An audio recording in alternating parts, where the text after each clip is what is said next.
कृष्णाला श्रुतश्रवा नावाची एक आत्या होती आणि तिला शिशुपाल नावाचा एक पुत्र होता. शिशुपालाला जन्मताच 4 हात आणि 3 डोळे होते आणि म्हणूनच त्याला विकृत मानले जायचे आणि म्हणूनच त्याच्या आईबाबांनी त्याला त्यागायचा असा विचार केला होता.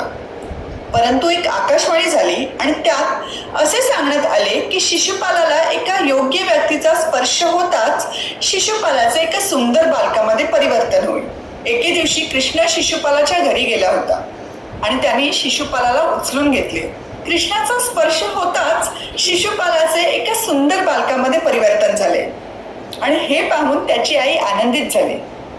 परंतु तिला हेही आठवले की पुढे कृष्णच शिशुपालाचा वध करेल आणि म्हणून तिने कृष्णाला विनंती केली की त्याने शिशुपालाचे 100 गुन्हे माफ करावेत आणि कृष्णानेही असे वचन दिले.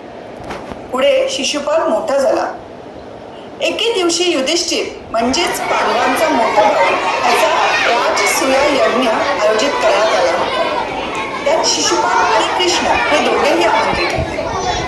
तिथे शिशुपालाने कृष्णाचा खूप अपमान केला, परंतु कृष्ण